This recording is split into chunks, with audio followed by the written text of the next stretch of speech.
বুবু আইবা তুমি আইবা গো, এইবার আইসা বুবু ক্ষমতা পাইবা না।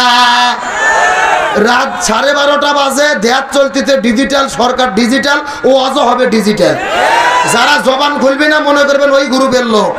যখন ঠিক বুবু আইবা তুমি আইবা গো, এইবার আইসা বুবু ক্ষমতা পাইবা না। খোঁজ নেই বুবু কাদের কাকার অবস্থা খারাপ দরবেশ বাবার, হাউন আঙ্কেল এখন সামনে আসে না। নেতা কর্মী সব জেলের ভেতর, বুবু আছে ডরের উপর, কখন জানি আসে গ্রেফতারি পরোয়ানা। বুবু আইবা তুমি আইবা গো, এইবার আইসা বুবু ক্ষমতা পাইবা না।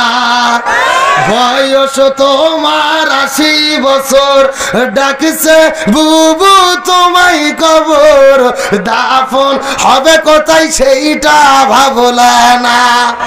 বুবু আইবা তুমি আইবা গো, এইবার আইসা বুবু সিয়ার পাইবা না। এই কথা বলেন ঠিক কিনা?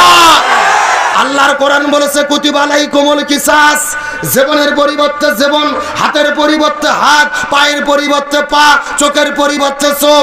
এই আয়াতের ডিজিটাল ব্যাখ্যা হলো আয়না ঘরের পরিবর্তে আয়না ঘর।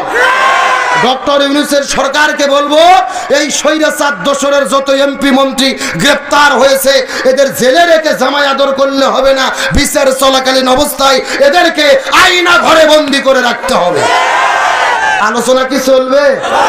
কারা কারা চলবে না হাত তোলেন তো।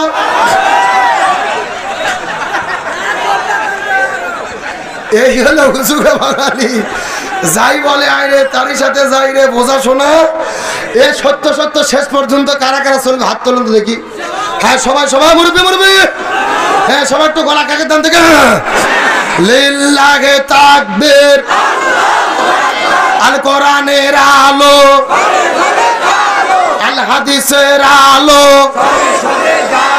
দুনিয়ার মুসলিম ইসলামের শত্রুরা লিল্লাহে তাকবীর। আলহামদুলিল্লাহ বলেন।